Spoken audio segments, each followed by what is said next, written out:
3 থেকে 4 বছরের বেবির জন্য টপস কাটিং। আসসালামু আলাইকুম। আশা করি সবাই ভালো আছেন। আলহামদুলিল্লাহ আমিও ভালো আছি। তো এখানে হচ্ছে আমি টুকরা কাপড় নিয়েছি। কাপড় যতটুকু আছে তার ভিতরে কাটিং করার চেষ্টা করব। তো প্রথমে আমি এটাকে 2 ভাঁজ করে 4 পার্ট করে নিচ্ছি। এর ঝুল যতটুকু আছে আমি ততটাই নেব। এখানে 20 ইঞ্চি আছে, সেলাই সহ 20 ইঞ্চি। সেলাই করলে আবার এখান থেকে 2 ইঞ্চি কমে যাবে। গলার জন্য নিয়েছি 1.5 ইঞ্চি পুটে 1.5 ইঞ্চি নিয়েছি, আমি দাগ দিয়ে দিচ্ছি। এবং কাঁধের জন্য নিয়েছি 3 ইঞ্চি। যেহেতু এটা কলার হবে তার জন্য আমি 3 ইঞ্চি নিয়েছি। এবং গলার সামনে নিয়েছি 2.5 ইঞ্চি, পিছনের জন্য 1/2 ইঞ্চি। মার্জিন টেনে নিচ্ছি।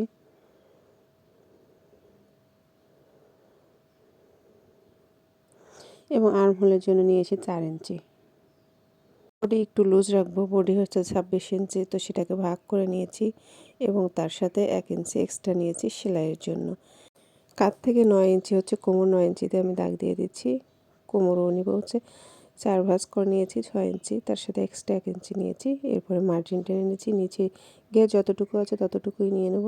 আমার মার্জিন করা হয়ে গেছে। এখন সামনের এখানে আমি 9 ইঞ্চিতে দাগ দিলাম। দেখিয়ে দিচ্ছি আমি 9 ইঞ্চিতে দাগ দিয়েছি এবং এখানে 1.5 ইঞ্চি নিয়েছি। নিচেও 1.5 ইঞ্চি নেব। এবার মার্জিনটা সমান করে এটা কাটিং করে নেব। আমি যত সময় কাটিং করছি লাইক, কমেন্ট, শেয়ার দিয়ে পাশে থাকবেন।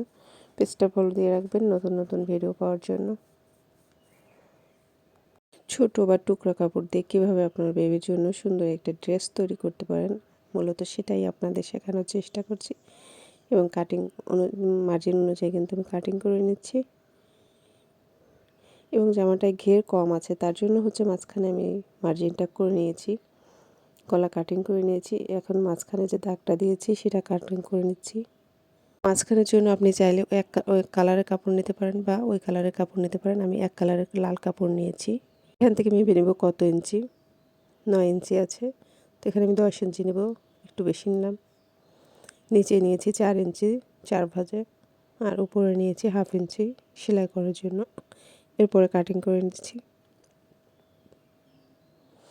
বসিয়ে দেখাচ্ছি আসলে দেখতে কেমন হবে। যে আমার ফাইনাল কাটিং হয়ে গেছে। চলুন এরপরে আমরা সেলাইয়ের জন্য যাব এবং এখানে লেস নেব। আমার কাছে কালো লেস আছে, এজন্য কালো লেস দিয়েছি। আপনার কাছে যে কোনো লেস থাকলে দিয়ে দিতে পারেন। তো প্রথমে আমি জামার পার্ট সদর করে কাটিংটা বসিয়ে সেলাই করে নিচ্ছি। এক সেলাই দিচ্ছি কারণ উপরে আবার লেস সেলাই করব, ডবল সেলাই পড়ে যাবে। এরপরে উল্টো পাশ করে টানবেন না সেলাই করার সময়, যেহেতু এটা বাঁকা কাপড়, টানলে কিন্তু বলে যাবে। তো নর্মালভাবে সেলাই করে নেবেন। আমিও সেলাই করে নিচ্ছি। সেমভাবে পাশেরটাও সেলাই করে নেব।